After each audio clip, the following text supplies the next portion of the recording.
puts her lips.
In this Nitty-Gritty Basics Let's Play live stream, we're going to be playing American Mah Jongg at I Love Mahj.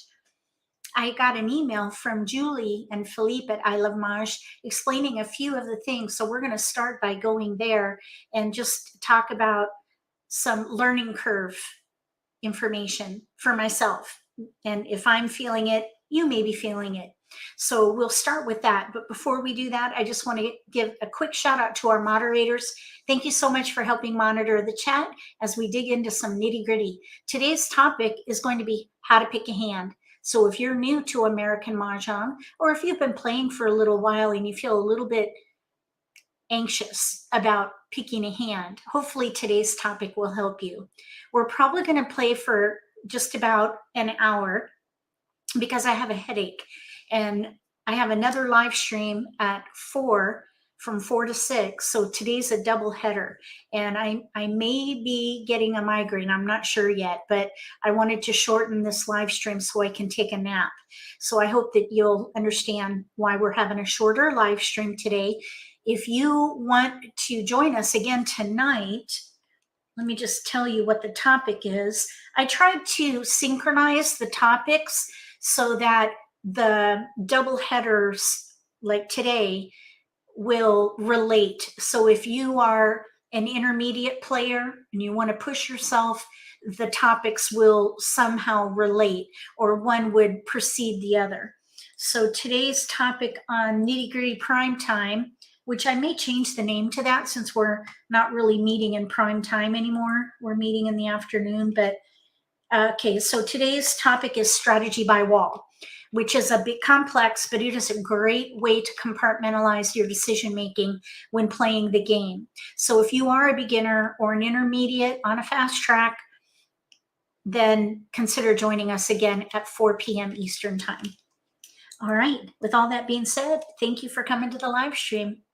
Oh, thank you, Dee. Hi, Evelyn, welcome. Hi, Roxy, welcome. All right, so we're gonna go ahead and get started with, actually, I was gonna talk about the email from Julie and Philippe, which big shout out to Julie and Philippe. They're doing a great job with this platform. I'm really enjoying playing there. So big shout out to them for creating a wonderful place to play. I want to do a quick presentation. Sorry, my mind is not working on all cylinders at the moment, but we're going to do a quick presentation on the topic, and then we'll go over to I Love Mahj, and I'll start with that email so I can share some things that I learned through their communication. Okay, so I'm going to present my screen, and we're going to start. Let me get this in presentation mode, so hold on one second. All right, let's see, it's working correctly. Yay. All right, here we go. Maybe cancel the 4. You know what? This is where my mom's bloodline comes in. The show must go on. So I want to show up. If I ever cancel outright, then it's bad, whether, you know, I'm traveling or whether I'm sick or something like that. I don't just cancel because. So I think I'm hoping that I'll be all right, especially if I can get a nap in. So thank you for having my back, Evelyn. I appreciate that. And I did take some Advil, and I have some water. So hopefully between those 2 things and then the nap, I'll be okay. All right, we're going to get started on this topic, how to pick a hand. And before we go to the next slide, I just want to preface this by saying you don't have to pick a hand until you run out of discards, during the Charleston anyway, because the purpose of the Charleston is to improve your dealt hand, and you're going to have discards. So when you run out of those discards through the passing, or maybe you have only 2 to pass, you may need to choose a hand to play or limit the options to free up tiles. And then during the pick and discard phase of the game, when a tile is discarded that you can call, that's when you might need to pick a hand, even if you have discards. So more times than not, you really don't have to pick a discard until pick a discard. Oh my gosh. You don't need to pick a hand until you run out of discards. So let's get going and we'll talk about it. The first thing that you want to decide in the stage of your current journey, if you're brand new to the game, the answer to what we're going to be talking about next is going to change. So if you're a beginner, you may play differently than when you've learned more about the game and you're an intermediate player. And then when you're an advanced player, you're going to grow your style of play. You're going to mature as a player. And so as you learn the different strategies and you learn the nuances of American Mah Jongg and how to leverage the way that the game is created, the different elements and components of the game, you're going to change your style of play. I've identified 3. And it's on a spectrum, really, from a fixed style of play to an adaptive style of play. When you first get your dealt hand, you can pick a hand if you want. That is called a fixed style of play, where you pick a hand from the get-go. And it's okay. It's good to do that. And some people are taught that way, and you can make it work. It is not the best way to do it, though. So this is a good way to play. Look at your hand, identify some components of that hand that fit something on the card, and pick a hand then during the Charleston gather tiles for that hand, and then build it out once you get to the pick and discard phase where you can call discards for your exposures. That's fine and good. The best way to play American Mah Jongg is an adaptive style of play where you don't pick a hand until you run out of discards, or until you're forced to either free up discards during the Charleston or decide on a discard that happens once you get to the pick and discard phase of the game, and you could potentially call a tile to make an exposure. That would be the time when you might need to pick a hand. But until either of those times, or when you run out of discards, you don't have to pick a hand. You can gather. Just gather tiles for whatever category you've decided to play. And we're going to talk a little bit about that as well. But for now, just think about the fixed style of play is fine and good. The adaptive style of play is best for any version of Mahjong. There is a hybrid approach. And this is when you play either adaptive during the Charleston, and then after the Charleston, you pick a hand, and then you gather tiles for that one hand and play it out during the game. If it doesn't work out, you switch to defense and then discard safely. That is a hybrid style. So you are playing adaptive during the Charleston, you pick a hand, and then you focus on that hand. For some people, that minimizes overwhelm. Another thing you could do is when you get your dealt hand, pick a hand, and then gather tiles for that one hand. And then if it doesn't quite work out, adapt and go with the flow, and then start over. Pick a hand as the hand sort of develops, or as you get more tiles that can help you figure out what hand might be best for your tiles. That would be another example of a hybrid style where you're playing fixed and then you move to adaptive and then back to fixed. So just think about it. Fixed would be picking a hand and focusing there, laser focus. And then the adaptive approach is where you stay flexible. You're fluid, you flow, you go with the flow, you follow the trend. That is the best way to play this game. And that's what I'm hoping to help you with today. So we're going to do some Charleston modeling where we do a fixed style of play, then we'll do an adaptive style of play, and then we'll do an example of a hybrid approach so that you can see and compare the results with these different styles. So you might ask yourself, why is this even important? Why does it matter what my style of play is? I'm going to explain why statistically, but I also just want to share that when you find a group to play with in person, your style of play is going to matter when you consider the mix of players in your group, because you want to find like-minded players in order to have the best time.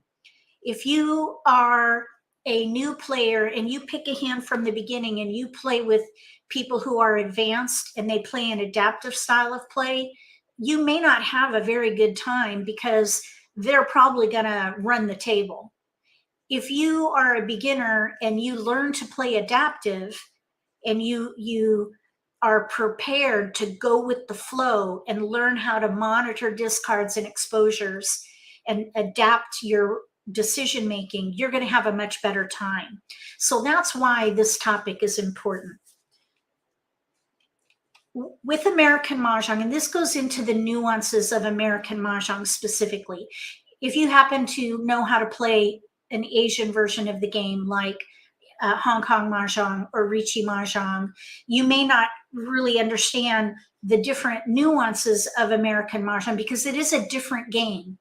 The way that the game is designed is quite different than the standard Mahjong versions that are in the Asian segment of the game. I mean, there's 47 ways to play this game. Most of them are very close to the original way to play the game. And then they have some variations to make it more strategic or a little more entertaining for some of the versions. But with American Mahjong, it's quite different.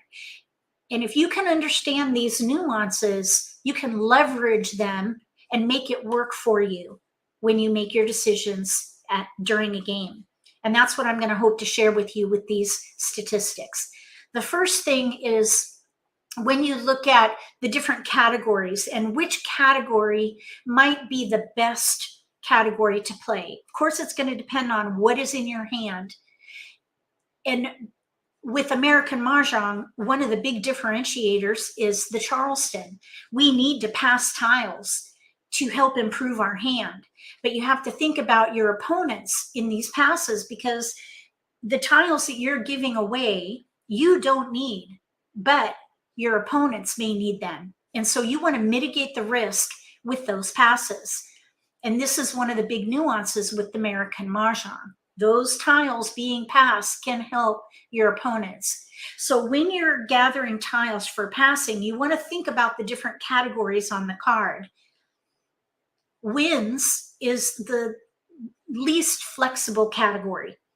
You have 4 wins and 3 dragons compared to 3 suits with 9 numbers each. That's a pretty big difference of usability and flexibility with the tiles. When you play wins and dragons, there are specific tiles with very little flexibility. So that's 13 different hands with wins all over the card. There's a wind hand in quints and a wind hand in the year, but there are a couple of dual options in the wind and dragon category. With dragons, there are 20 hands that use dragons. So if you have dragons and winds that you're not going to use, be careful about passing these and try to pass one of each if you're going to pass them. Like, don't pass 2 winds and try not to pass 2 dragons.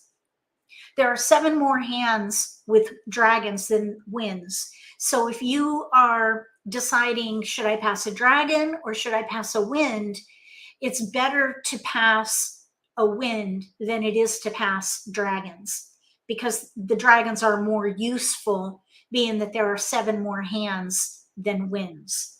So I hope that helps as far as passing winds and dragons. You're welcome to pass them, and it's okay to pass them, but just try to do one at a time. Let's talk about flowers next. Flowers are used in many of the hands. For pairs of flowers, 21 hands have pairs, 30% of the hands. 10 hands use kongs of flowers this year. So together, that's 44%. I would say that's very close to half the hands. So you want to be very mindful when you pass flowers, if ever. I very rarely will pass a flower. I might, for example, pass a flower if I know what hand I'm playing and I have no gaps, meaning every block in the hand is represented with a tile. So I don't need to do very much gathering. All I need to do is build up the multiples. So passing flowers should be a rarity. So keep that in mind. Winds and dragons, okay to pass one at a time. Flowers, make it a rarity. The next thing I want to share is about like numbers. Like numbers is when you have multiple blocks of the same number in different suits. There are 28 hands on the card that use like numbers. Even though in the category, there are only 2 hands there, but there are like numbers all over the card. 40% of the hands on the card use like numbers. So I very rarely will pass like numbers. I probably pass like numbers as often as I might pass a flower, to give you some kind of a gauge or something to relate that to. It's a rarity that I will pass like numbers. I believe that passing like numbers is almost as risky as passing a pair. which you should never do anyway. I shouldn't say never. Never say never, because you might pass a pair if you know what hand you're playing. Maybe you're just 2 away from winning, and that those 2 discards happens to be a pair. It might be worth the risk. Every pass has some level of risk, but the idea with American Mah Jongg is that you want to mitigate the risk as best you can. Whatever tiles you have remaining after focusing on your own hand, you mitigate the risk with whatever remains. You do the best you can with what you have left over. And sometimes passing a flower might be part of that mitigation process. You want to try to make it a rarity, and it may require you to pick a hand to free up more discards so that you can make a benign pass and hopefully not pass something valuable like a flower or like numbers to one of your opponents. The next concept that I want to talk about when it comes to the Charleston and gathering tiles, the purpose of the Charleston is to develop your hand quickly. It's actually, the Charleston isn't even where the game starts. The game starts when East discards. So the purpose of the Charleston is to develop your hand quickly, improve it from the dealt condition to the place where you can pick and discard 1 tile at a time to complete it before anybody else. So when you're looking at your tiles, you want to identify the strength of the hand, which we're going to talk about, and then you're going to choose a category to play that uses most of your tiles, supporting the strength of the hand. And this means without regard to suit. You want to hold every suit possible for whatever category you're playing. Whatever category you're playing, keep all the different suits, because there are 48 hands on the card that use mixed suits. That's 69% of the hands. Only 19 hands use 1 suit. So while you're gathering tiles to help you develop your hand, try not to focus on the suit until you run out of discards. Then when you run out of discards, you can just look at your keepers and ask yourself, okay, should I go for a 1 suit hand or a mixed suit hand? And that answer should help you free up more discards to continue the Charleston. But until then, gather everything that you could possibly use. And that too will quicken decision-making for what remains. And hopefully we'll run through some examples of how that works. The final concept with American Mah Jongg that's really important to understand is that this is a game of multiples. Multiples are pairs, pungs, kongs, and quints if you have jokers. So 2 of a kind, 3 of a kind, 4 of a kind, 5 of a kind with a joker. Pair, pung, kong, quint. Those are big multiples. Well, actually, the big multiples are pung, kong, quint. Little multiples are the pairs. So with big multiples, pair, pung, kong, 59 hands have them. With pairs, 43 hands. Together, that's 91%. So most of the hands on the card use the bigger multiples, 84%, big multiples, 61% have pairs. So if you focus on multiples, you are going to set yourself up for success by starting there. Let the multiples drive the decision-making for your hand. You want to use the most of your multiples with remaining tiles. Choose a category to play that uses most of your tiles and focus there. Do the best you can with passing on whatever remains. I hope that helps with attributes. Please let me know if you have any questions on these attributes and statistics. We can do a communication through email if you want to dig in. I also have a new card analysis that gets deep into some of these statistics as well and what they mean. Just look for a link in the video description below after the event so that you can download my card analysis for this year to learn more. All right, so the next thing I want to share is about the categories, because some categories have more options than others. Some categories are more flexible than others.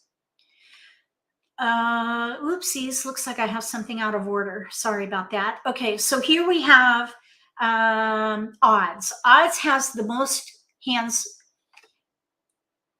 in the category, 20%. They have 14 choices.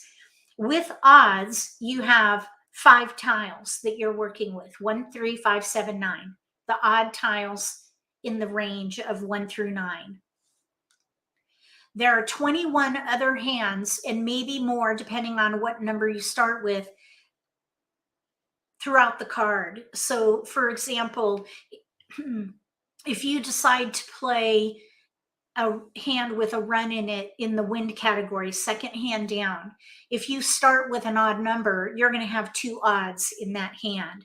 So consider that being somewhat odds. You can maybe even play both winds and dragons second hand down using an odd starting point, and then you might be able to switch back and forth depending on when you make your decision one way or another, and play either odds or the winds and dragons depending on how the hand develops. So just think about odds has the most hands. Consecutive run has 11, so it's next in that line, and winds and dragons has 11 as well. But with consecutive run, there are 15 other hands that have a consecutive pattern throughout the card. So it's not just the hands in consecutive run. There are runs all over the card, 15 other hands. And the thing about consecutive run is you have 9 numbers that you can work with. That's the most useful category, because you can start anywhere in that range as long as you end at 9. So it's far more flexible than any other category on the card. You can use 9 numbers and be flexible up and down that range as long as you end at 9, of course. No around the world. With winds and dragons, there's 11 hands, and there are some hands with consecutive tiles. Actually, the year being 2023, that's consecutive, 2, 3.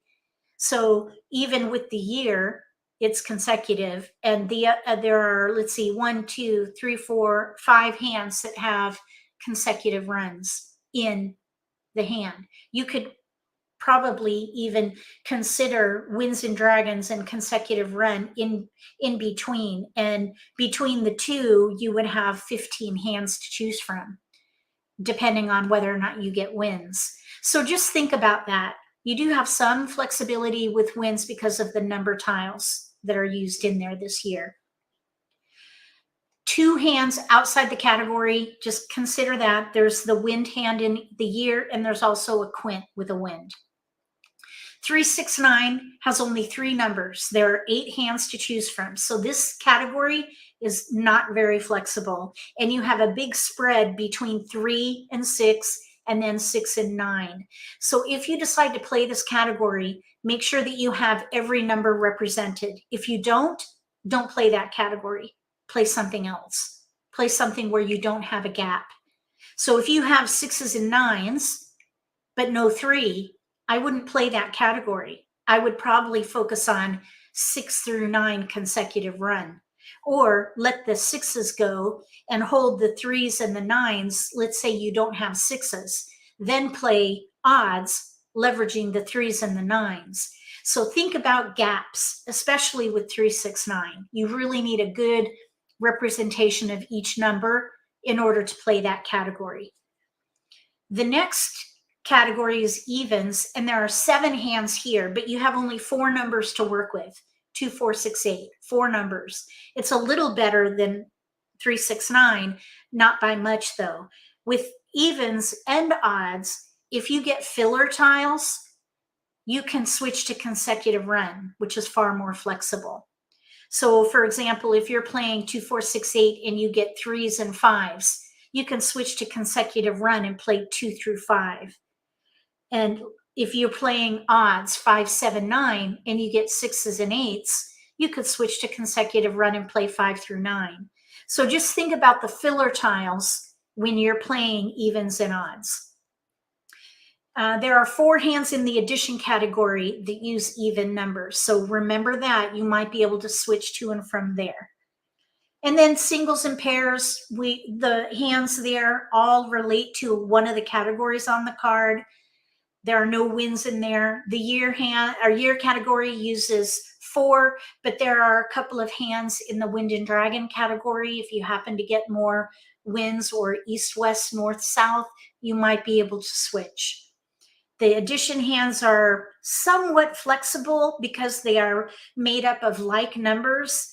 And then you can maybe switch to either evens, consecutive run, or 3, 6, 9, depending on which one of the hands you're playing. So there's a little bit of switchability there. And they're all in mixed suits, of course, because there's like numbers present. With quints, it's mostly, we have a like number hand and then consecutive. So while you're playing in consecutive run, if you get lots of jokers, you might consider switching to a quint and go for a higher point hand. And then also like numbers, just remember, even though there are only 2 hands in that category, there are like number hands all over the card. 40% of the hands on the card use like numbers. All right, so let's talk about optimizing. When you get your dealt hand, look for multiples. You want to target the multiple because American Mah Jongg is a game of multiples. Pick 1 or 2 categories that can use the multiples with as many supporting tiles in your hand as possible. So here's an example of 1, 3, 5. Those are the multiples. So we could play a little odd hand, 1, 3, 5. But there's also in here 2, 3, 4, 5 or 3, 4, 5, 6. There's a white dragon that also corresponds. So if we get a flower, there are a couple of hands that you could play in consecutive run. Oh, thank you, Carol. That's fantastic. All right. So if you don't have multiples, and this happens sometime, you want to pick a category that matches the predominant pattern in your hand. So I think I have an example here. We have 3, 4, 5, 6. 3, 4, 5, 6 would use most of the tiles. And probably I would discard, if let's say we play consecutive run with these tiles, I would probably let the white dragon go and discard or pass north white dragon with one of the 9s. But the other thing that you might think of here is 3, 6, 9. You could play 3, 6, 9. So let's count how many we have. Let's not count the flower and the joker because you can use those in both of the categories. We have 1, 2, 3, 4, 5, 6, 7 tiles that can be used in consecutive run. And incidentally, you don't have to pick a hand. We're not talking about a hand. We're just at the category level. We have 7 tiles that are consecutive. High level, we're not going to pick a hand. We have not enough to make that decision. We have all these singles.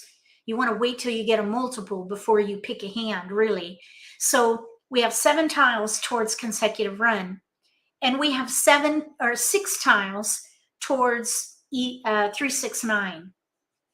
1, 2, 3, 4, 5, 6. So consecutive run probably would be where I would play because there's 1 more tile that I can potentially use for my hand. And 3, 6, 9, it has 3 specific numbers, so it's not as flexible. Consecutive run, you can do, if you start getting 2s, you could play 2, 3, 4, 5. Or if you get 7s, you could play 4, 5, 6, 7. You can go up or down that range. So consecutive run is far more flexible than 3, 6, 9, where you just need 3, 6, 9, mostly mixed suits. There's one suit hand. All the others in 3, 6, 9 are mixed suits. All right. So you want to stay at the category level for as long as possible. Keep tiles that can be used regardless of suit. When you run out of discards, pick a category or hand that frees up more discards. So during the Charleston, as long as you can identify 3 discards, you don't need to do any analysis. You don't need to look at the card. You don't need to look at your hand even if you know that you have discards. Just keep the Charleston going by letting the tiles you know you don't need go. Let them go. Once you don't have enough discards to pass, that's when you look at the card and you start looking at the hands to free up more discards. When you have 3 discards identified, stop the analysis. This is another way that you can make or keep up with the pace of the game and not slow down the process at the table. Always identify your next pass. If you've got 3 tiles, don't do any analysis, because the next set of tiles you get could change it completely. So you could do all this analysis and pick a hand and then get 3 tiles that changes things. So you would have just wasted all that energy picking a hand when now you're going to do something different. So try not to pick a hand. I know that the urge is there, but acknowledge it, but don't camp on it.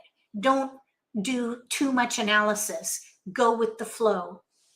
If you're between categories, like let's say you're in between 3-6-9 and consecutive run, like here, you're kind of in between. If you're between categories and there's a gap, pick the category that has no gaps. For example, if you don't have any 3s, like right here, we have no 3s. So I might even consider switching to 2-4-6-8 and hope for an 8. That's another gap though. But you could do 4-5-6 here. There would be no gaps with that 3 number range. So I'd probably switch to 4-5-6 consecutive run. There's no gap there. If you get even 1-3, then you could do maybe a run or switch back to 3-6-9 now that you have no gap with the 3, if you happen to get one. All right, when you are passing, do your best to mitigate the risk. Do the best you can with what you have left over.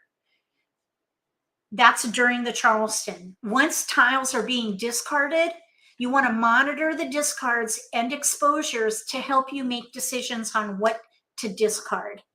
Don't claim a discard to make an exposure until you know what hand you're playing and you have no gaps. If you have a joker to fill a gap, you might consider calling a discard to make an exposure because you do have that buffer. So we're now going to jump into I Love Mahj, and we're going to do some Charleston modeling so we can maybe do some examples of a fixed style of play versus an adaptive style of play so you can compare the results. Okay. So if you have not tried playing at Mahjong Time, or not Mahjong Time, that too, but I Love Mahj.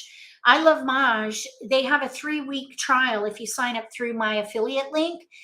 Just go to MAHJLIFE, I Love Mahj. If you click About and then I Love Mahj, it'll take you to some information about the game and the platform, and then click the link for the 3-week trial, and that way you can try it out before you buy it. Try before you buy. All right, so I'm going to stop sharing now, and we're going to jump over to I Love Mahj, and I'm going to share just a couple of things about from the email real quick. So let me go to that email. Let's see here. Okay. Now, when you're at I Love Mahj, after you sign in, of course, you need to create an account and sign in. The way you access the tables is through Play, and then you click Game Launchpad. And this is where you come to kind of the dashboard where you can access other parts of the platform. So you could play with robots. And when you play with robots, there are 3 levels: standard or beginner, intermediate, and advanced. So one of the things they shared with me is that the robots in the lower levels aren't as smart programmatically than the advanced level bots. So if you're playing at a level 1 table, they're going to make decisions like a beginner. So you might get a pair, you might get a flower, you might get a couple of wins or like numbers. So just keep that in mind, that the bots play like players, as if they're at the level, whether it's beginner, intermediate, or advanced. So keep that in mind. And then also, the other thing I just want to read here, we're going to get back to this about bots. At the end of each game, the bots will show you what hand they're playing and whether or not they broke up their hand to pass defensively. So I want to look at that when we get to play a game. Hopefully we'll get to play a game. And incidentally, I'm feeling pretty good. I don't think this headache is going to progress. So we might be able to go longer. And then the other thing about the Charleston, there's a couple of comments here about hands that they recommend. So what we're going to do right now is we're going to go down to the exercise room, and we're going to do at least 2 Charleston practice. We're going to do one where we pick a hand from the beginning, and then we're going to do one where we're playing adaptive, and we're going to compare the results. So let's start the exercise. And we're going to, you know what I forgot to do? I'm going to exit because I forgot. We're going to leave because I forgot. Let's see. Now, Charleston practice, I just realized with Charleston practice, you don't pick what level bot you're practicing with. That's what I was going to look at. Are we practicing with a beginner, or are we practicing with, okay, so you don't pick the level of bot here. So I don't know what level. Okay. And when you sort your tiles, I like sorting by suit. You can pick this, give yourself a hand to reveal suggested hands. And if you are, maybe you're trying to teach yourself how to play and you haven't had a lesson with an instructor, that might help you. If you have had a lesson and your instructor taught you decision making on how to identify the strength of a hand, you really don't need that.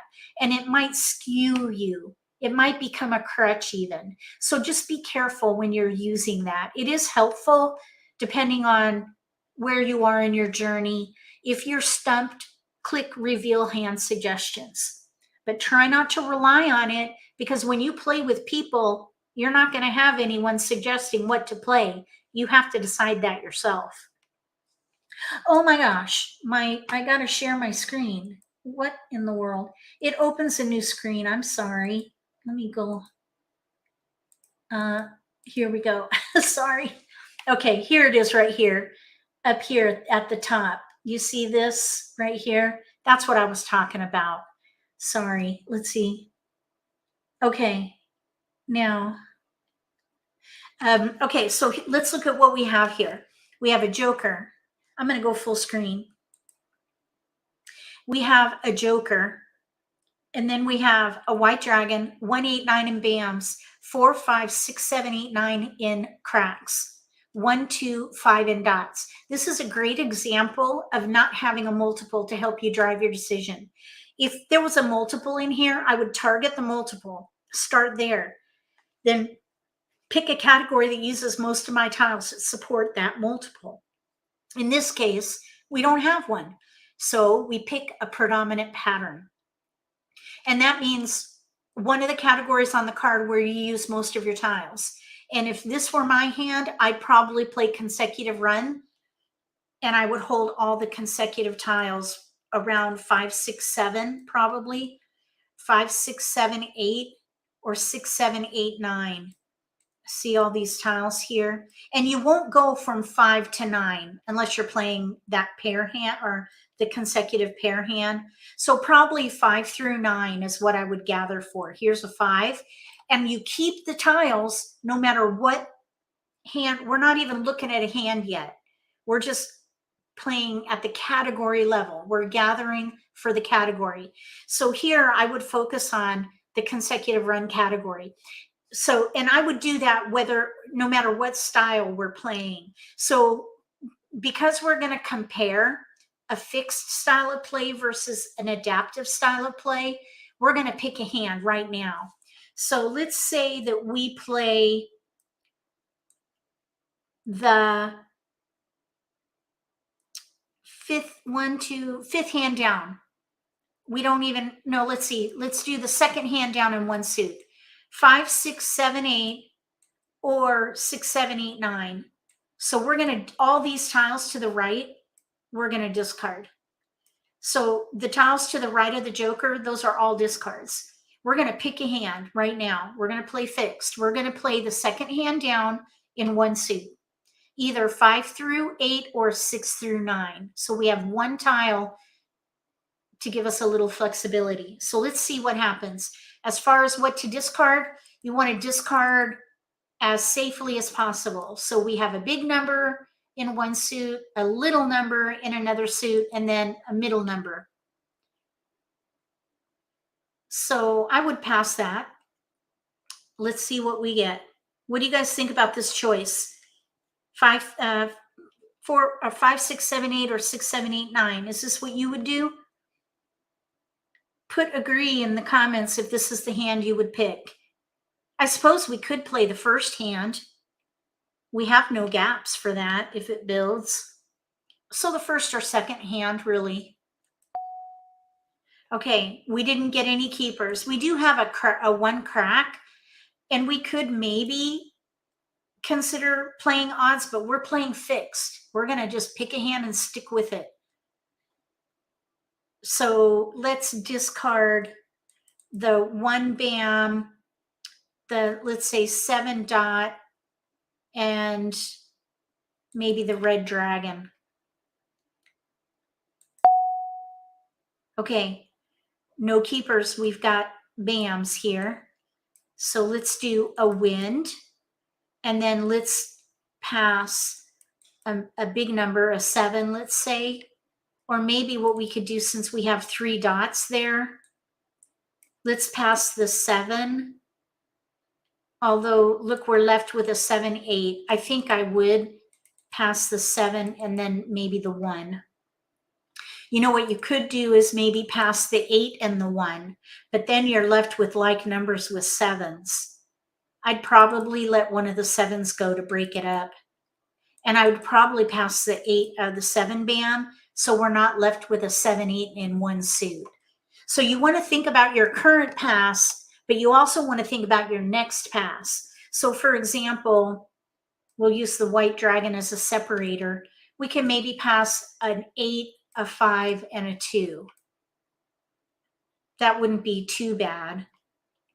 If you pass the 7 with a 2, that might not be too bad. But I think the 5 is good because there's lots of span between each one of these numbers. All right, so here we go. Oh, we finally got a keeper, the 8. So we're just going to keep it, and we're still not going to decide whether we're playing the first hand or the second hand. One of those will do. All right, so we did pick up a multiple, but we're picking a hand from the beginning, so we're not gonna focus on that. We're just gonna play either 5 through 9 in one suit or the 4 number range. Second Charleston. So let's pass, let's say 7, 2 with an 8. We did not get any keepers here. So let's do an 8, a 5, and a 1. Still no keepers. So let's do, let's say 6, 1 red. Or maybe even the 9. Because the red matches that one crack. Courtesy pass. No keepers. Okay, now we have 5, 7, 8 dragon, 1 bam, white dragon. We're gonna pass 3. We've definitely got the tiles. So let's do 1, maybe 5, 8. Or maybe we could even do 1, 8 dragon. That's a great pass. A little number in one suit, big number in a second suit with a dragon. Okay, so now let's talk about this. The game tells us how many tiles we have towards Mahjong with the tiles in our hand. It's saying that we have 8 tiles towards an odd hand. That's just an example of what you could play, but I would not do that. I would not play that hand. I would still, well, we picked a hand. We focused on 5 through 9. 5 through 9 right here. We had 1, 2, 3, 4, 5, 6, 7 discards. That's a lot. And there's 2 pair, a pung and a pair that we don't need. So we ended up with multiples, huge multiples. A pung, that's a big multiple. So if you play fixed, you might end up with something like that. And you could still play out that one hand, the first hand under consecutive run, or the second hand down. You would just throw away the 5 dot and 7 dot. So we would have a long way to go. So what we're going to do now is we're going to use the same tiles. First Charleston. And this time we're going to stay adaptive and we're going to compare. So we have 7 discards. So now we're going to stay adaptive and we're not going to pick a hand. We're just going to play at the category level. And I would still play consecutive run. So let's hold 4, 5, 6, 7, 5, 4 through 9. We're just going to hold all the consecutive numbers. Really, even 8, 9. These are all in that range. Okay, so we have a 1, a 2. I would not pass a white dragon with a 2. So I'd probably let the 4 go. So we have 5 through 9 again. And we would gather for the category. We're not going to pick a hand. We're not even going to look at the card yet. We don't have to pick a hand till we run out of discards. And we have 5 discards right now, including that pass. So here we picked up an 8 dot, and that is in our range, 5 through 9. But we're left with like numbers, so I would let something go here. Maybe we could even keep that dragon and play a matching dragon hand, 3rd one down, or the concealed hand, although we have a gap, no flowers. If you have a gap, lower that as a potential hand. So I probably would let that go, and then I would probably focus on one suit and maybe let's say the 5 dot go and switch the ones so they're different suits. Okay, now here we did get a 9. So we have 8, 9, 8, 9. Lots of 8, 9, 8, 9. We have our first multiple, a 1 dot. So if you're playing adaptive and you want to leverage multiples, which is one of the big differentiators for American Mah Jongg, it's a game of multiples, you would reassess completely and build around the multiple, which is the 1 dot. If I were to do that, we would hold probably the white dragon and the 1 dot. And all these tiles to the right would be discards. We have a 1 dot pair. Maybe we could play something odd. So let's keep all the odds. Here's another odd. We have 6, 8. We've got like numbers with 8s there. But we have enough to pass, so we can stop the analysis. So because we developed a multiple with a 1, we switched completely from a consecutive run to odds. Let's see where it takes us. We got multiples, and here's a new multiple with the 8. I would reassess completely at this point. We have 2 multiples now, 8s. I would go back to consecutive run with 8s, 7, 8, 9, 6, 7, 8, 9 probably. So I would break up the 1s at this point. You want to pick a category that uses most of your multiples. We have 8s. We could maybe even switch to like numbers if we get the other 8. Here we have a 1. We definitely want Second Charleston. We have a 1 and a 9. We need to come up with 1 tile to pass, probably the 6.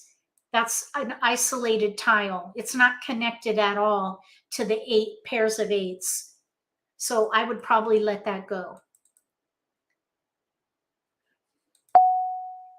Okay, we got a 6.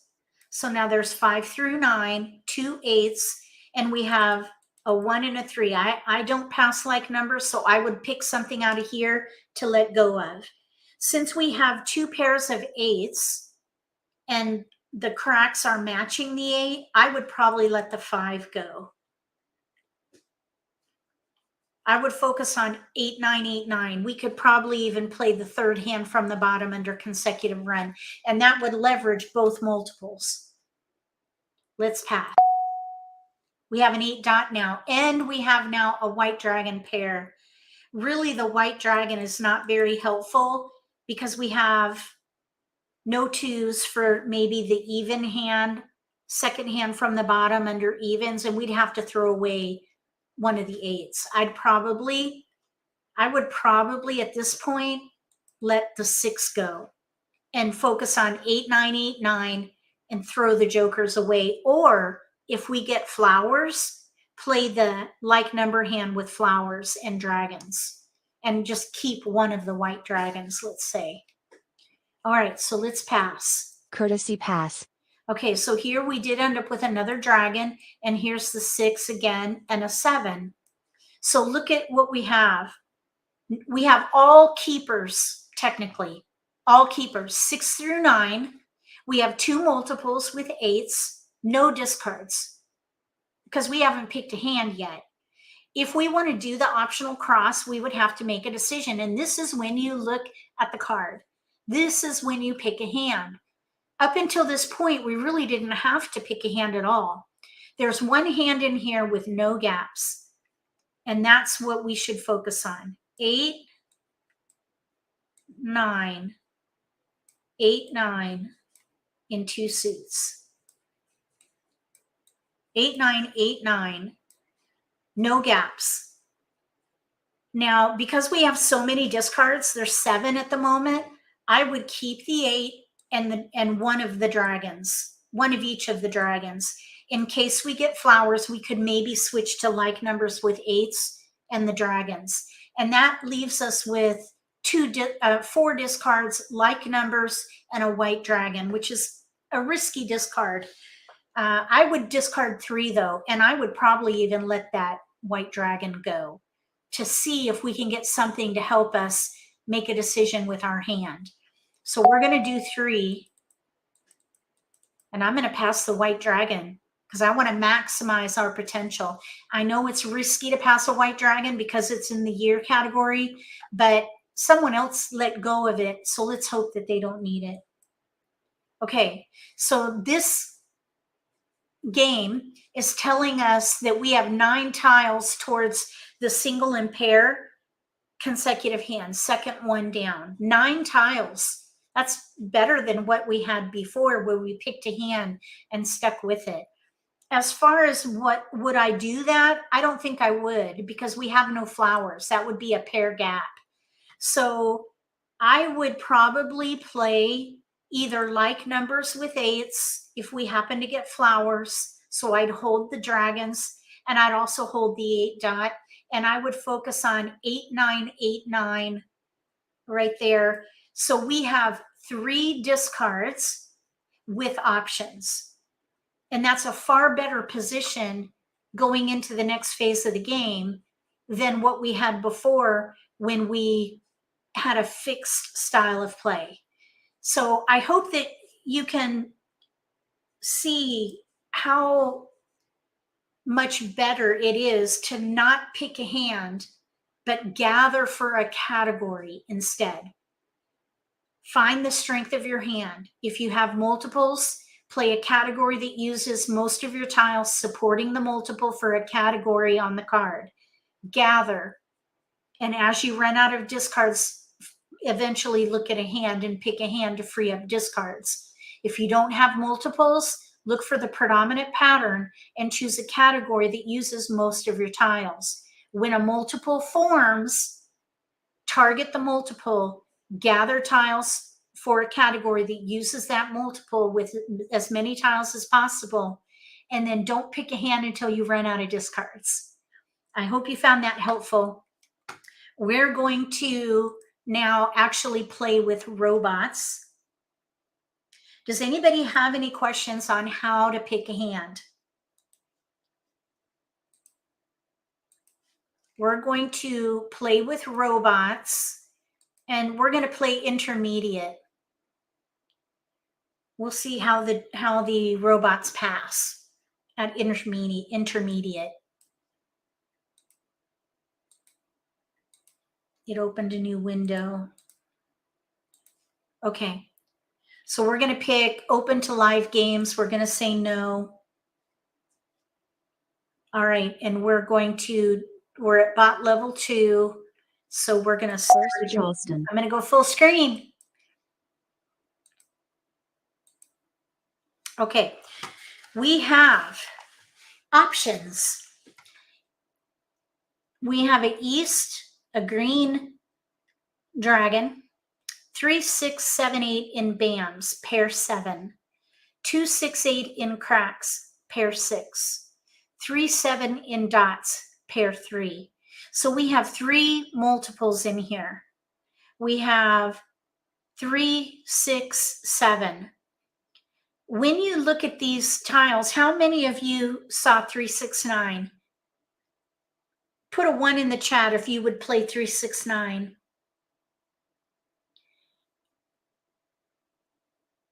We have no 9, so I would not recommend playing 3, 6, 9. I'm glad nobody put in a 1. I would play 6, 7, 8 consecutive run. That would leverage 2 multiples, and we would break up the 3. So we're going to hold 6, 7, 8. That would be the predominant pattern using the multiples. So I would break that up and probably do east 2, 3. Or maybe even the green would be better here. Green 2, 3, because there is a wind hand that uses consecutive tiles and mixed suits, the concealed hand. At least with this, the chances of using mixed suit tiles with a dragon is minimal. So we're going to focus on 6, 7, 8 of some kind. So let's see what we get. We have a 9 and a 6. So now we have 6 through 9 and 4 discards. We still don't have to pick a hand. We don't even need to look at the card because we're still gathering. We've got 3 tiles to pass. We're gathering for 6 through 9, and we still have 3 tiles to pass. So we still don't have to pick a hand. We're just going to keep gathering. Now we need to pick a hand because we have 1 discard, the 3 dot. And we have 9s now, so we could consider playing 3, 6, 9 and let the 7 BAMs go. So let's figure it out. We have only 1 discard if we play 6 through 9. Our multiples are with 6, 7, 9. Let's see, 6, 7. We can't use them both. We have to pick one or the other. I think probably, let's see, 3, 6, 9. We actually have a hand in here with no gaps. Let's see, 3, 6, 9 with 9s or 6s. 5th hand down. That would mean that we would let the 8s go and the 7s go. So let's just look at that for a minute. So if we focus on 3, 6, 9 of some kind, we would have 5 discards, including a pair, and there's like numbers in there. So that would be challenging, and I would not pass like numbers. So I would reassess. I'd probably not play 3, 6, 9. So we need to identify 3 tiles to pass before we click continue.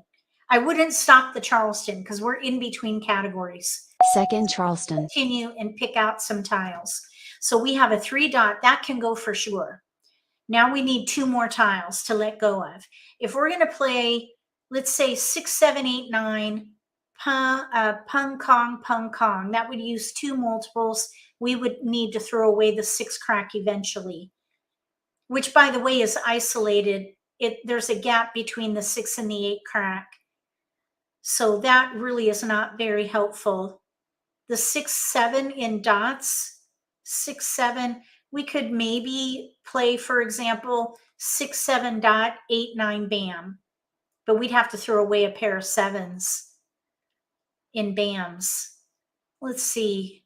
I think what I would probably do here, because we do have a hand with no gaps, 6, 7, 8, 9, and 1 suit, second hand down, I would probably let the 9 dot go with the 8 crack.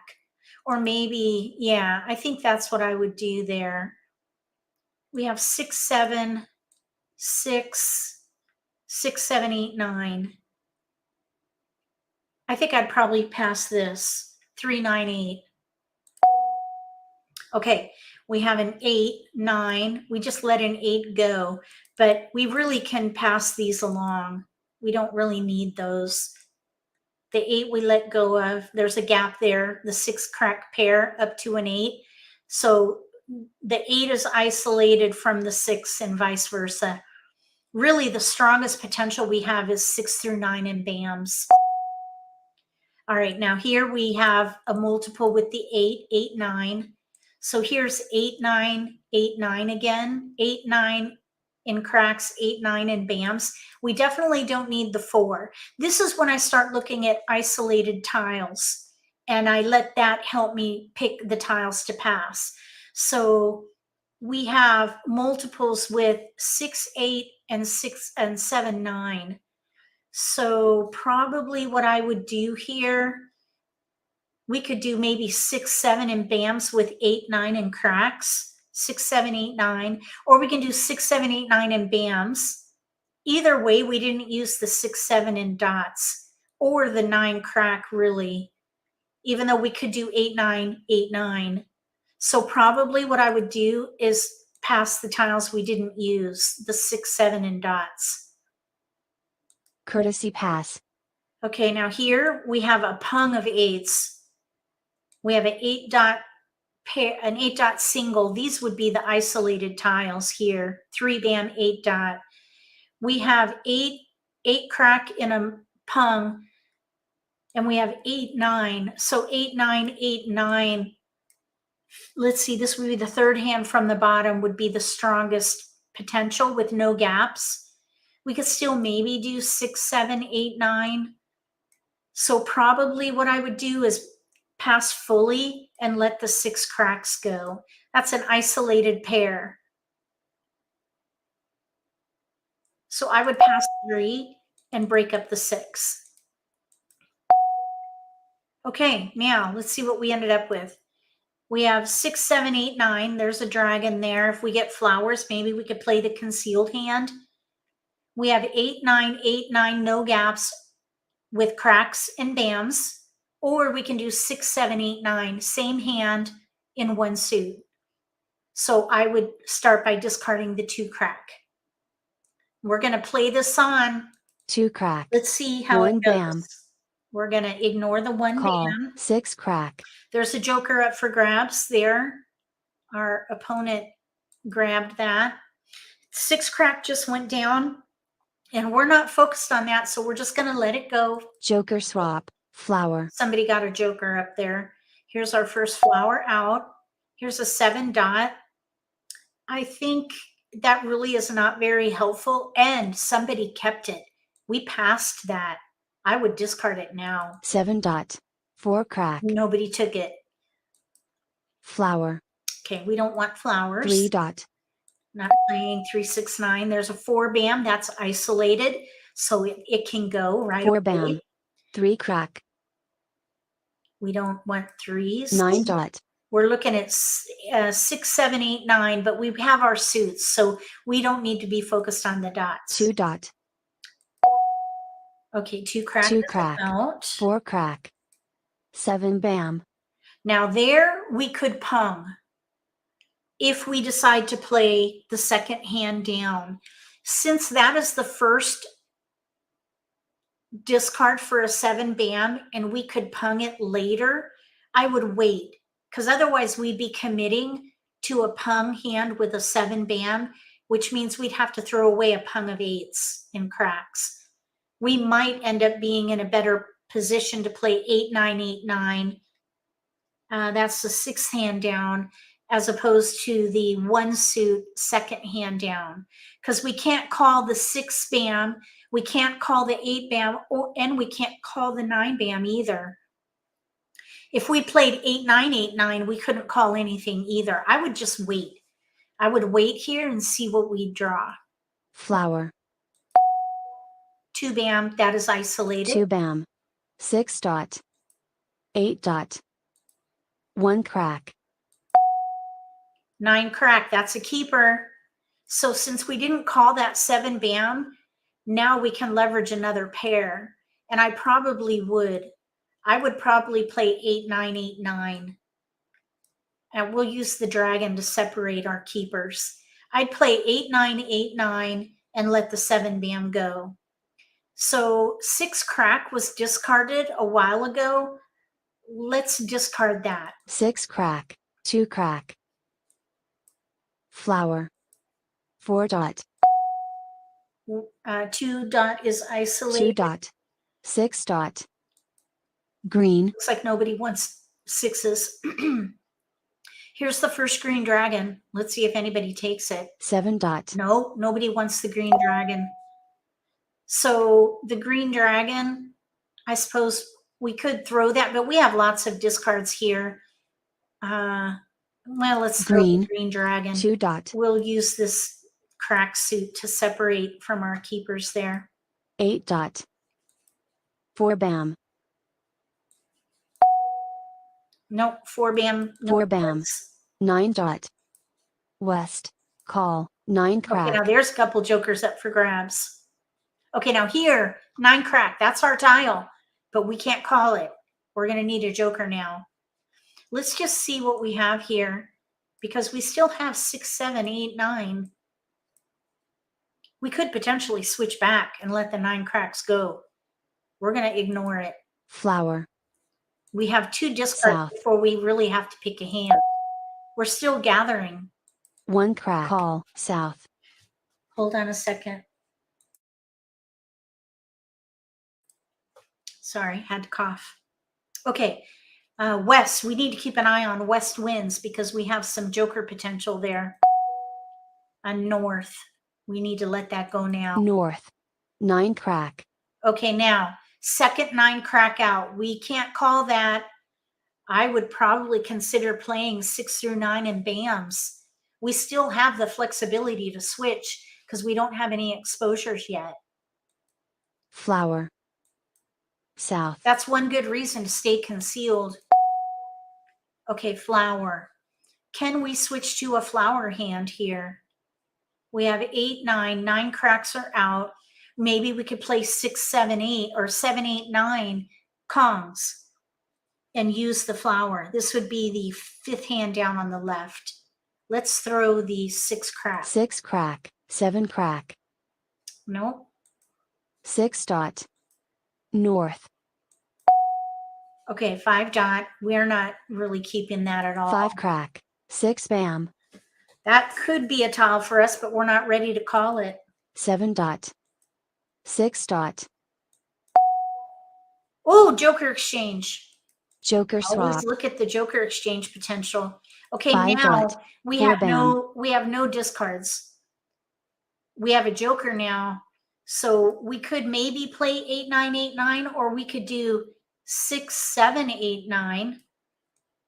Right there. 6 bam, 7 bam, 8 crack, 9 crack. I think that's probably the strongest potential for us. Oh, thank you, Evelyn. Okay, we don't want a 4 bam. 8 bam. Okay, now here, this is where we have to make a choice. This is where we have to pick a hand because one of our tiles is down and we can call it. For 6, 7 bam, 8, 9 bam, we'd need to pung. We would have to throw away a pung of 8 cracks and a pair of 9 cracks. Now, the thing about if we played 6, 7 bam, 8, 9 crack, pung kong, same hand in 2 suits, we would need 2 jokers for that 9 crack. We have only 1. And we would need a joker for the 7 bam because there's a 7 bam out. Either way, we need a joker for that 7 bam. Since we need only one joker for the 7 bam right now, I think I would go ahead and let go of the idea of using the cracks, because we would need 2 jokers for the 9. So I would call it. I would call it for a pung. Call. And then I would let go of the 9. Well, maybe one of the 8 cracks. 8 Let's crack. see if anybody 6 wants crack. it. No, nobody wants it. Okay, so these are all good discards probably. So we're playing 6, 7, 8, 9, and 1 suit. 7 crack. We probably shouldn't hold on to that flower Joker for very swap. long. 7 crack. Let's let the flower go narrow. Flower. 8 dot. That is risky to hold on to. 7 dot. 8 dot. We want a 6 bam or 9 bam. Oh, joker's nice. We'll take it. Thank you. 2 dot. 5 bam. East. Okay, we don't need east. Let's see if west Call. takes it. 1 dot. There it is. Another joker up for grabs. Let's see. Is there an east out? No. 8 bam. Okay, that's already out. Flower. Looks like nobody wants flowers. Okay, now here's an interesting scenario. We just picked up a multiple, or not a multiple, but a tile that matches our predominant pattern, 5 through 9. How many 5 bams are out? Just 1. We could maybe play the first hand, 5 through 9. Let's let the 9 crack 9 go. crack. 5 dot. Nobody wanted it. 5 dot. Now here, we're going to need to either pung the 6 bam or kong the 7. And the 7 bam is already out. So we're going to need a joker for that. Joker swap. 8 crack. Okay, 4 dot. 4 dot. Go. 1 dot. 3 bam. 7 bam. Okay, we need to call that for a kong one way or another. Call. It's a kong in the first consecutive hand, and it's a kong for us with 6, 7, 8, 9. 9 crack. Mah Jongg. Oh, we have a winner. So we got 2 away from a hand. I think we did pretty well. Nobody wanted those 8s. All right. Does anybody have any questions about picking a hand? First Charleston. We'll do another game. I don't see any questions, so we're going to keep doing gameplay with commentary. All right, we have a flower, northwest pairs, 8 crack, or that's an 8 bam, sorry. Then we have 4, 5, 6, 8, 9 in cracks, singles, 1, 3 and dots. Because our multiples are with north and west, I would start there. We're going to play a wind hand of some kind.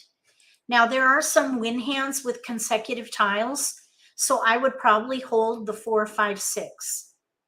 And then I would use the rest of the tiles as discards. So let's do one of the 8s. Oops, let's see. There. One of each suit. Okay, now here, we really don't have any keepers. We have northwest. We're hoping to get more wins. So let's do a little number. Let's see here.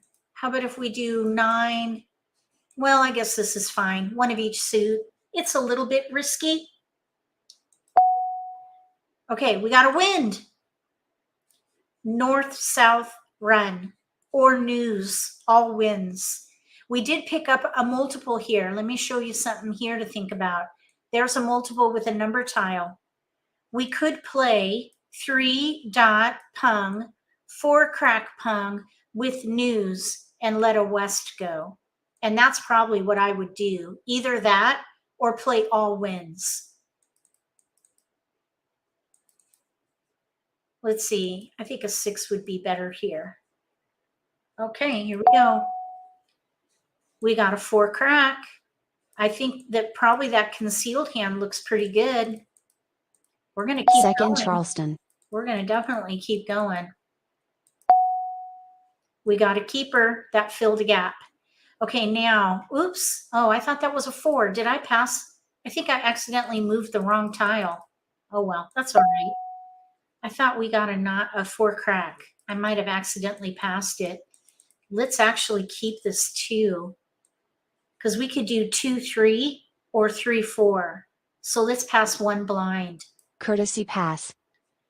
Okay, and here I would not pass a flower, and I would leave our options open with either the 2-bam or the 4 crack. We need consecutive pungs in 2 suits. So either one of those are going to work for us. So let's just pass 2. East. No keepers. Okay, and we're playing concealed at the moment. 4 dot. South. Oh, so we ended up with 3 discards. Really 4 if we think about the west. We don't need the west if we're playing the concealed hand. But if we draw more wins, we could switch out. So we have really 3 discards with options, is the way I like to look at it. Here's a 6. We really don't need that. I let go of a 4 crack. That was a mistake. And it happens. Happens to the best of us at times.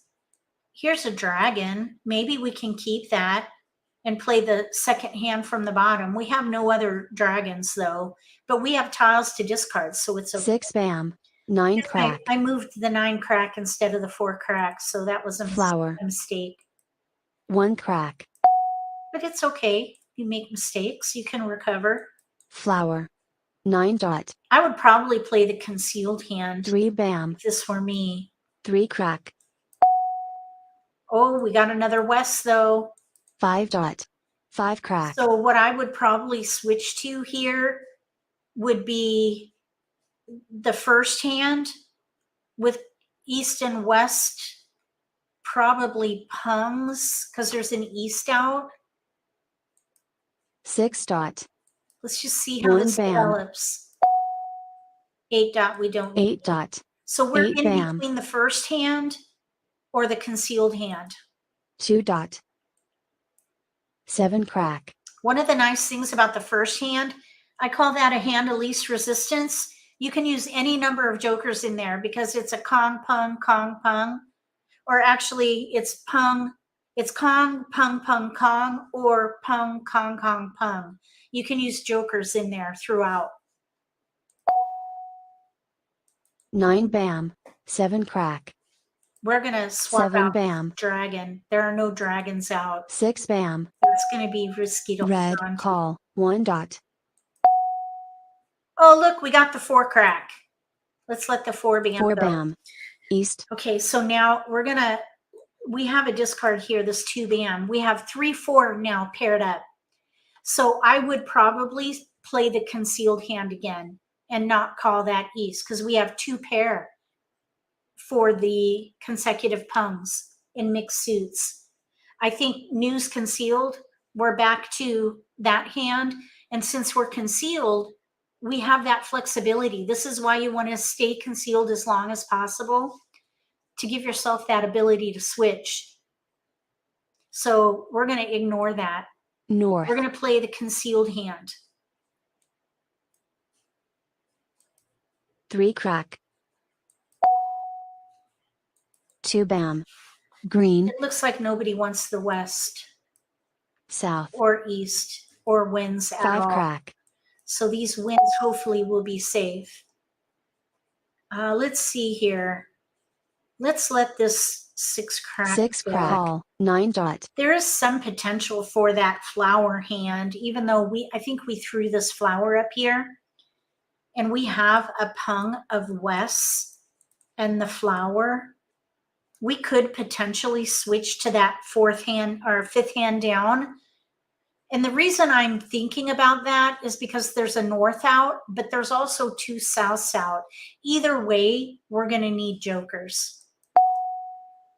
So let's just 8 see how bam. this goes. 6 dot. The riskiest tile we have is the flower at the moment. 9 crack. 4 dot. Let's see. There's 2 easts out also. We would need a pair of east. 6 dot. 4 crack. Okay. We're playing concealed. Thank you, Dee. 1 dot. 8 bam. Okay, 5 bam. 5 bam. How many 5 bams are out? I don't see any. 4 crack. Really, this 5 bam is not good for us. 5 bam. Call. 7 Oh, bam. I'm kind of glad we did that. Joker swap. 7 Oh, bam. someone got it already. 2 bam. We need a keeper. All right, 2 bam. It's already out. 2 of them are out. 2 bam. 4 bam. 2 crack. We need, let's see, there are 2 south. There's 1 more south. 9 dot. Oh, we got a keeper. All right, let's let the flower go here. And then we need to let the winds go.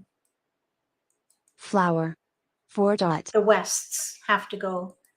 1 crack. 9 dot.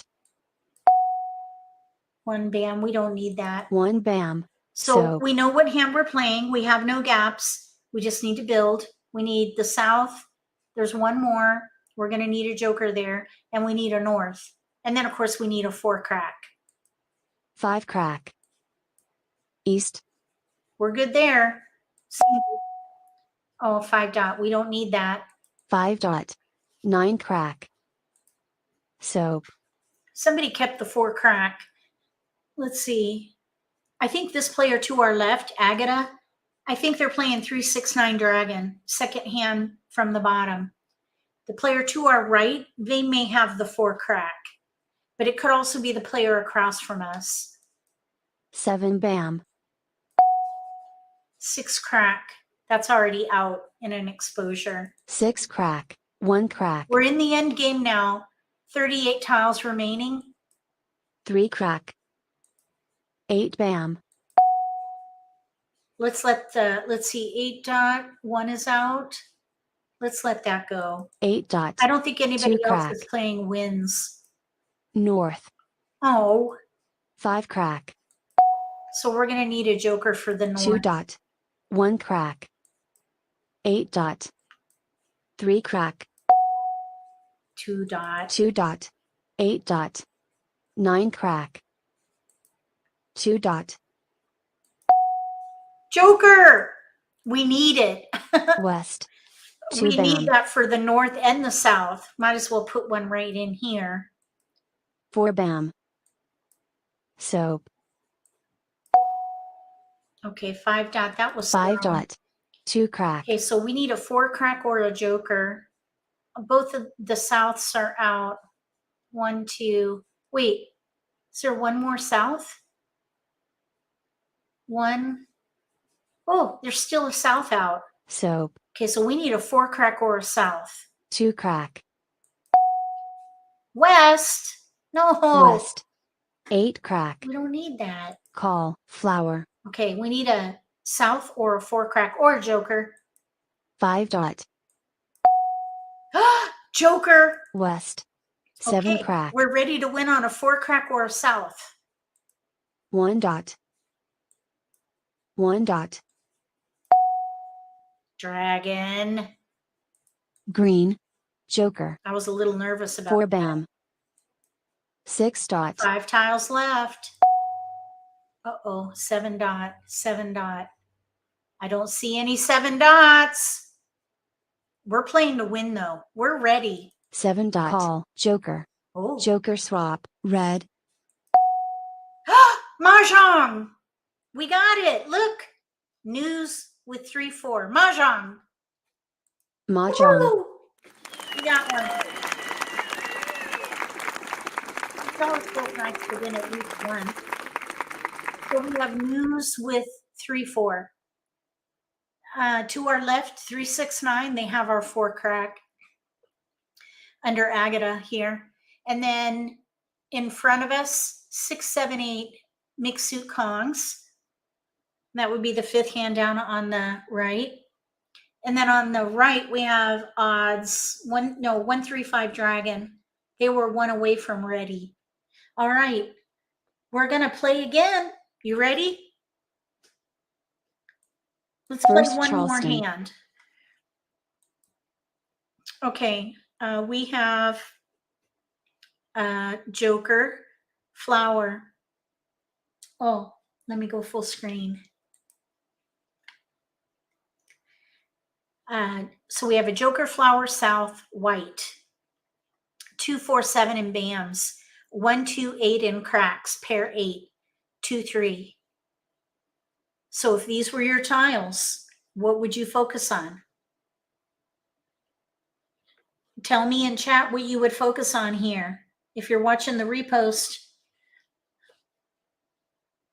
you can play along too.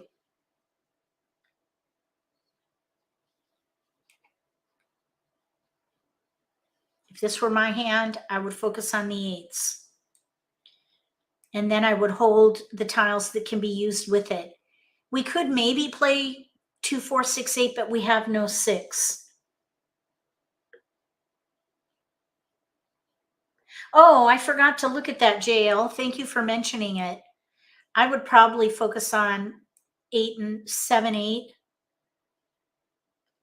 But we might be able to do something with evens. So maybe hold. We still need tiles to pass though. Let's pass the south, a 1 and a 3. Let's just start there. We could maybe do evens or consecutive run. Okay, we got 6s. Now we have no gaps for 2, 4, 6, 8. So that's what I would focus on. That's the predominant pattern. So I would let the 7 bam go. Now we have to decide what we're going to keep because we have a white dragon, and typically I don't pass white dragons. We do have a hand in here with no gaps using 2 multiples. 2, 4, 6, 8 in mixed suits. 2, 4 bam, 6, 8 crack. I would probably focus there and pass one of each suit. Okay, now we have a 6 bam. Here's an 8 dot. We might be able to play the second hand down, but look at what we have to pass. That's terrible. I don't think I would do that. Since we have no 8 bam and that's a pair gap, second hand down, I would probably let the 6 go and focus on 2, 4, 6, 8 and 2 suits. Okay, now here we're definitely Second Charleston. going. We can do 1 east 8. Oh, we got a keeper. Look at the 8 bam came in.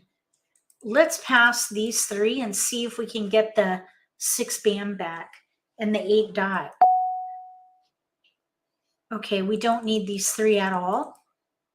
Courtesy We're playing the pass. second hand down or the third hand down. Here's a 2 dot. We really are looking for that 8 dot back with the 6 bam.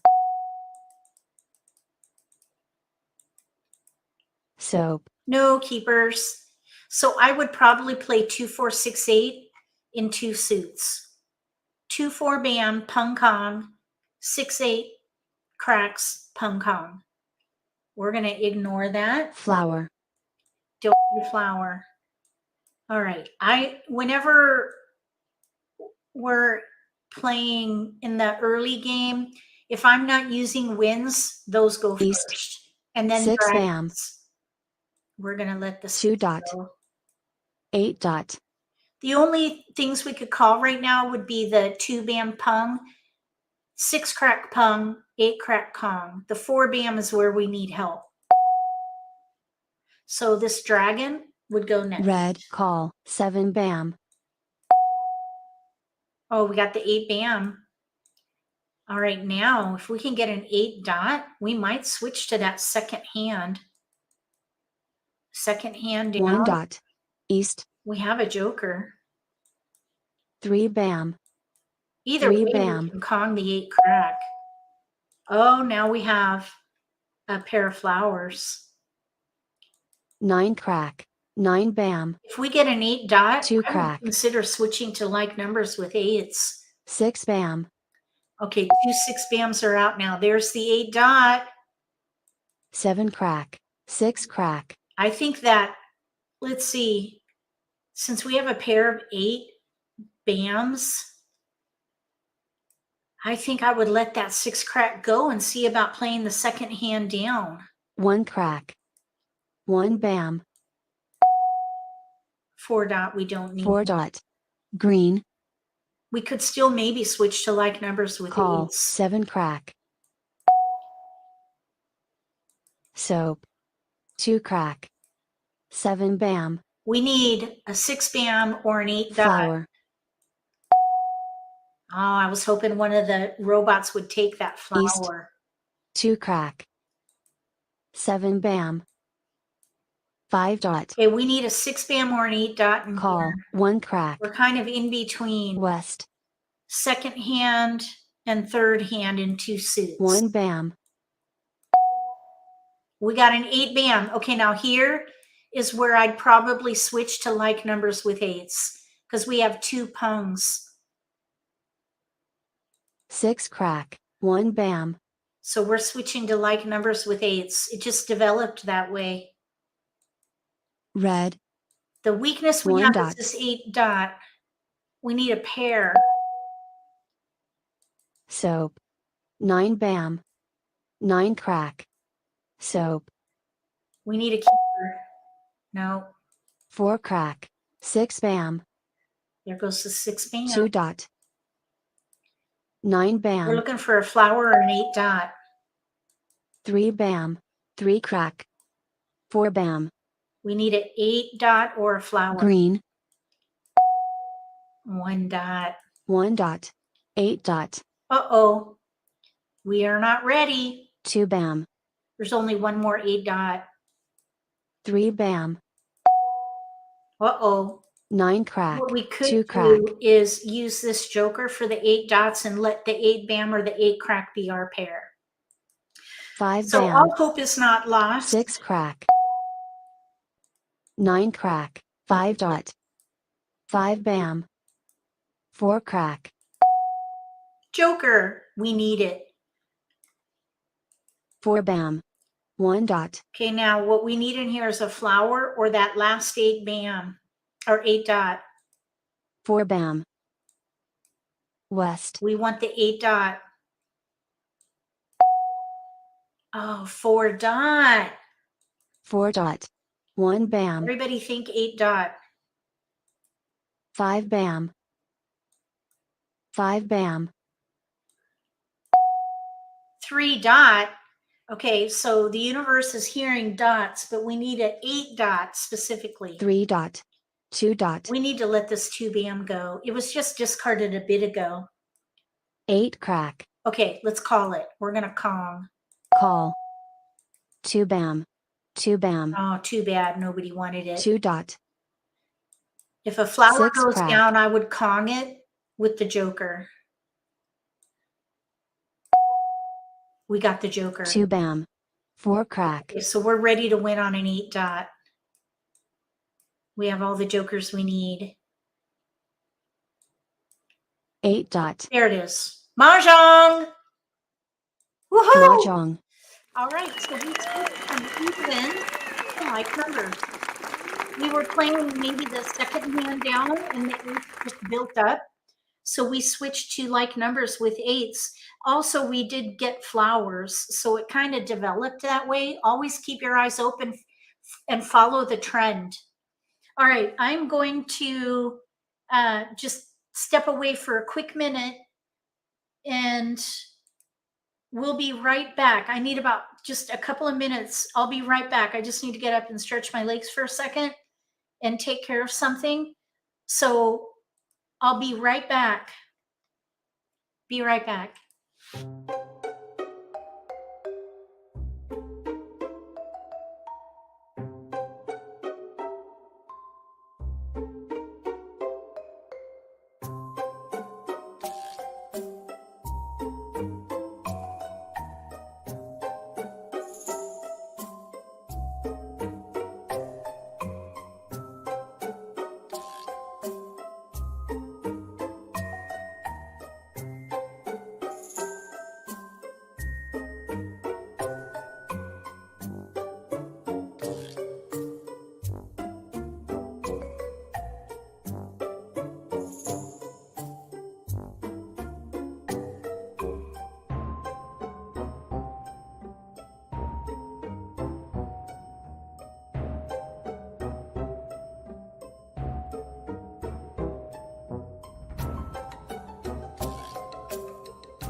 Hello. I guess my little I'll be back timed out on me. All right. Shall we play again? One more game, maybe two?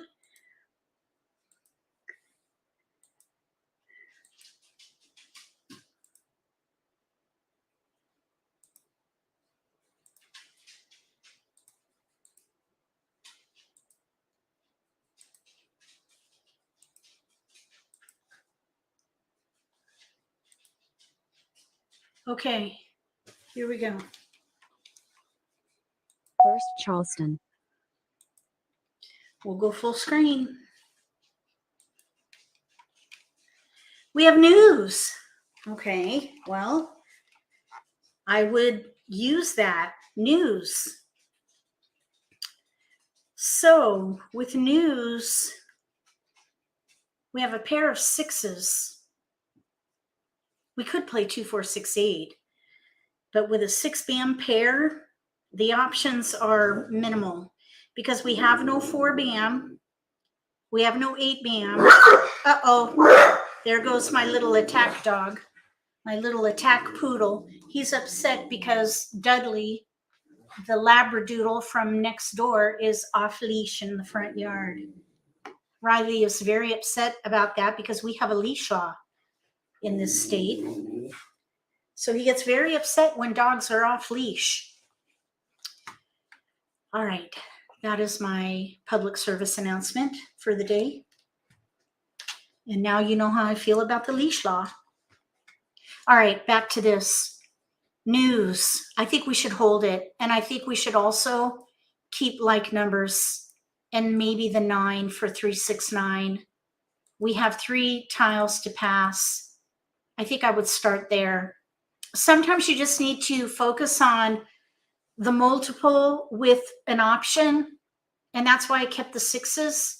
If we get 3s, we could maybe do 3, 6, 9 and let the wins go, but if we get wins, we might be able to play wins. So we have options, and we're really between probably 3 categories right now, either like numbers, 3, 6, 9, or wins and dragons. We got a wind and a 9. We got 9s, no 3. All right, so this is a good example of a gap hand. We have no 3. So what I would probably do here is I would focus on the wind concealed hand and try to see about getting consecutive pungs in mixed suits. We need either 5, 7s, or 8s. We got a 7 in the wrong suit. But we maybe could do north and south with a run. Let's see what happens. Okay, now here's a little bit of hope. We have 8, 9. There's even 8, 9 in one suit. Okay, we need tiles to pass. I'd probably focus on 8, crack, 9, dot. And keep Second going. Charleston. We're going to keep going. We're probably playing the news concealed hand again. Okay, there's another multiple, the 8. And I actually grabbed the right tile this time.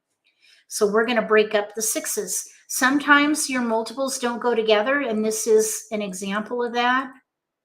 We're building around the most of our multiples, which would be news with consecutive pungs in different suits. No keepers. So let's do 6, 2, 7. Courtesy pass. No keepers there either, but we do have tiles we can pass. Let's do 6, 4 green. I try not to pass the other tiles if I don't have to. Okay, now we have a pair we don't need. We're going to hold on to that for a little bit. Let's see if we can maybe get a joker out of it, but I don't know. Let's see. Let's let the 7 go. 7 bam, flower. So we need north. We have our singles, the east, west. Flower. We're playing news concealed under winds. Soap. We need 8, crack, 9, dot. Oh, there's a dragon. Well, maybe we can use it. 5 crack. Call. Probably 7 not, dot. though. Okay. We have a Kong with a joker. Always be mindful of 7 bam, the potential for south. joker exchange. We're playing concealed, so we're going to let that go. 4 bam. 7 dot. Oh my goodness, there's a pung. 4 crack. If we East. get a consecutive tile around that pung, we might switch. 6 crack. Like if we get a 1 dot, 1 crack, 2 or 3 dot or 3 crack. 4 dot. Call. 1 dot. Another joker exchange 2 dot. opportunity over there. Okay, now here's a 1 dot. Let's keep it. Red joker swap. We're 8 kind of dot. in between because we have 8, 9 or 1, 2. 6 dot. There's a 1 dot out already. 3 bam. Oh, that's already 7 out. bam. Red. We do not need dragons. 4 bam. 4 bam. That's from Joe. 2 dot. Nope, don't need that. 3 dot. There's an option. 8, 9 and cracks. 8, 9, 8 crack, 9 dot. Let's let the 1 1 dot dot. go. 6 dot. 1 dot. Yep, that 1 dot's a goner. 6 bam. Okay, we're looking for 8 crack, 9 dot. Oh, we don't need 4 the 4 crack. crack. 8 dot. We need 8 crack, West. 9 dot north. 8 crack. Hopefully we'll get, okay, that's our tile, but we're concealed. 3 bam. We don't need 3 that. bam. 9 crack. Green. Red. Don't need dragons. Okay, 1 bam. We don't need that. That 1 bam, that bird has seen better days. Looks like it just got out of bed. 1 bam. 1 crack. Every time I see that 1 bam, I think about waffle stompers. It looks like he's been squashed by a waffle stomper. 8 bam. Poor little bird. Mahjong. Birdie bam. Oh, we have a winner. Okay, that is the hand of least resistance. Lots of jokers, 3 jokers, 6, 7, 8, 9 pung kong. And we are playing news concealed. We came quite a ways. Agata on our left was playing like numbers with 5s. Across from us, they're playing 3, 4, 5, 6 pung kong, hand of least resistance. All right, let's play one more game. First Charleston. We'll do this one more time, one more game. And we have multiples, 5, 7 crack. So we have a flower east, 4, 5, 7, 8 singles, 1, 2, 5, 7, 5, 7 in cracks paired up, and a 5 dot. So I would probably play a big odd hand, or maybe if we get the 6 crack, we could play consecutive run. I would keep the big odds and this 5. And that leaves us with tiles we can pass. Maybe we keep the 1. If we happen to get a 3 crack and a 9 crack, we could maybe play the first hand. Okay, we got a 6 dot. So there's some consecutive in there. Here's a 4, 5, the 9 bam, and a north. The north can go. The 1 is isolated. We're in between big odds and 5, 6, 7, or 4, 5, 6, 7. Our pairs are with the 5 and the 7. We have a hand in here actually with no gaps. 5, 7, 7, 9. Second hand down on the right. And that would use both multiples. That's what I would focus on. 5, 7, 7, 9. I would probably hold the big odds and the 5 in this flower. So we have 2 tiles to choose from here. We'll let the 6 dot go, let's say. Okay, 9 dot. We're really in big odds, so these can go. That 3 dot might look like a keeper, but with a 5, 7 paired up, really the predominant pattern is big odds, 5, 7, 9. And we have like numbers with 8s. We don't want to pay that forward. this 5 dot or 9 dot maybe can go. The 9 dot can go. Charleston stopped courtesy pass. The West, this player to the right stopped the Charleston. We have 5-7, 5-7-9, 5-7-1-9. You know what? If we happen to get a 3 crack, we could play 1-9 Kong, 3-5-7 in the middle. Ooh, and we still have some potential for like numbers with 5s. We do have a hand with no gaps, 5-7, 7-9, and bams. We can't keep it all, really. I think I would rather pass fully. That second hand from the bottom is a pair gap. We have no 3. So I would let that go and pass fully. If you can, pass fully. Okay, we have 1, 3, 5 in there. We have a wind we clearly don't need. East. Soap. Okay, we might be able to switch to the concealed hand. If we get a 9 crack, we could maybe let the 7 crack go. That's paired up right now. We'll see. Soap. 4 bam. Call. Soap. Oh my goodness. 3 dot.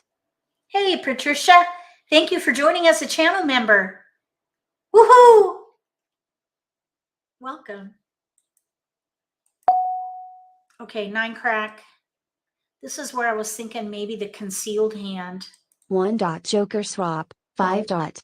Okay, we can ignore that. 8 That would crack. probably be a good discard now. 3 dot. 2 crack. We're in odds. 2 crack. 3 crack. So we have 1, 3, 5, 5, 7, 9, or 5, 7, 7, 9. We're kind of in between. We have really 2 discards. We really don't need that flower. 9 dot. So we have 2 discards at the moment. 6 bam. We're not playing consecutive. 6 dot. Call. 1 crack. We're playing odds. So they have a 4 bam and a 6 dot. So they must be playing 3, 4, 5, 6, or let's see, 4, 5, 6, 7, 5 bam, 4, 5, 7 dot. They need 5 bam, 7 dot. So this 5 bam, they need that. We might not get that for our concealed hand if we decide to play that hand. 9 crack. And we probably don't want to hold on to that for very long. 5 dot. Red. I think what I would do here is play 5, 7, 7, 9 and escalate the discard of that 5 bam. We have a hand here with no gaps using 2 multiples. The 5, 7 and cracks. 3 dot. West. It'd be nice if we can build up our 7, 9 and bam. Okay, 9 dot. 5, 7.